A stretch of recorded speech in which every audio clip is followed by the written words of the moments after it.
जांजगीर चांपा जिले में थाना चांपा क्षेत्र के गणेश मोबाइल शॉप में शटर तोड़कर 7 लाख रुपए सहित अन्य सामग्री चोरी की गई। बताया जा रहा है साइबर सेल और थाना चांपा पुलिस ने संयुक्त कार्रवाई में 10 घंटे के अंदर आरोपियों को गिरफ्तार किया है। घटनास्थल में आने और भागने के रास्ते में आरोपियों को पकड़ने में सीसीटीवी फुटेज ने महत्वपूर्ण भूमिका निभाई। आरोपियों को अलग अलग स्थानों से पकड़ने में मदद मिली है। इसमें 3 बालिग और 2 नाबालिग शामिल हैं। आरोपियों के कब्जे से चोरी किए गए 100% माल को बरामद किया है और जांजगीर चांपा जिले के पुलिस अधीक्षक विजय कुमार पांडे ने आरोपियों के ऊपर सख्त कार्रवाई करने के निर्देश दिए। जांजगीर चांपा से चंद्रशेखर बरेट की रिपोर्ट। अंजाम देते समय उन्होंने कई ऐसे क्लू छोड़े जिसके आधार पर पुलिस ने तुरंत ही रात को 3 बजे से ही खबर मिलते ही उनको ट्रैक करना चालू किया कि वो कहाँ कहाँ जा रहे हैं और उनके फुटेज मिलते गए। और पुलिस ने अंततः कमरीद गांव से 1 आरोपी को और महंत गांव से 4 आरोपी को और 1 नाबालिग को जांजगीर से पकड़ा। तो कुल 5 आरोपी जिसमें से 2 नाबालिग हैं और 3 वयस्क हैं, जिसमें से 1 रायगढ़ का रहने वाला बखला करके है जो कि इसका सह मास्टरमाइंड है, और एक लड़का जो है महंत गांव का, जो नशे की आदत में आकर और ये महंगे गैजेट्स की शॉप में एप्पल और ये महंगे मोबाइल के शॉप में इन्होंने रेकी करके बाकायदा गणेश वाटिका शॉप में लोग एंटर हुए और उन्होंने लगभग 8 से 10 लाख के मोबाइल पार किए। लेकिन पुलिस ने 24 घंटे के अंदर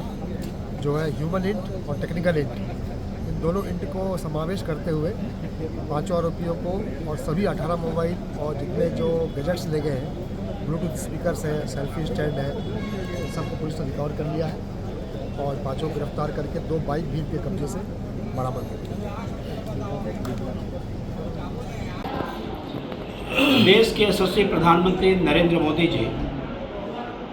के जिनके नेतृत्व में भारतीय जनता पार्टी की सरकार चल रही है और इस सरकार के आज 9 जून को 11 वर्ष पूर्ण कर रहे हैं। मैं उसके लिए प्रदेश की जनता को बहुत बहुत बधाई देना चाहता हूँ, शुभकामना देना चाहता हूँ कि 11 साल पहले जो देश की परिस्थितियाँ थी और जिस प्रकार से लोगों ने एक उम्मीद छोड़ दी थी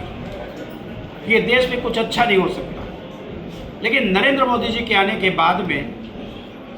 चहुमुखी विकास के दिशा में जो कार्य प्रारंभ हुए हैं, आज लोगों के जीवन में तब्दीली आई है। आज गांव बदल गए हैं। आप देख रहे हैं लगातार विकास हो रहे हैं, भारतमाला जैसे प्रोजेक्ट चल रहे हैं, आपके सड़कों का निर्माण, उसके साथ में बड़े ब्रिजों का निर्माण इस भारत को जोड़ने के लिए, और उसके साथ ही साथ में एक गरीब आदमी के जीवन में जो परिवर्तन जो दिखाई दे रहा है, उनके रहने के लिए मकान की व्यवस्था, उनको खाने के लिए अनाज की व्यवस्था, उसके खाने बनाने के लिए सिलेंडर की व्यवस्था, घर में पानी की व्यवस्था, उसके बाद में उनके इलाज की व्यवस्था, पढ़ने के लिए शिक्षा की व्यवस्था, एक आम आदमी के जीवन में जो बदलाव जो दिखाई दे रहा है, निश्चित रूप से ये नरेंद्र मोदी जी के सरकार के जो 75 वर्ष इस देश की आज़ादी के हम पार किए हैं, देश में अमृत काल चल रहा है और इस अमृत काल में इस देश को एक नई दिशा में ले जाने का काम और पूरे दुनिया में इस भारत ने जो गौरव को प्राप्त किया है, ये नरेंद्र मोदी जी के नेतृत्व में प्राप्त किया है। हम नरेंद्र मोदी जी का आभार व्यक्त करते हैं। हम जितनी प्रशंसा उनके करें कम है, और मैं लोगों को इस 11 साल के मोदी जी के कार्यकाल की बहुत बधाई देता हूँ, शुभकामनाएं।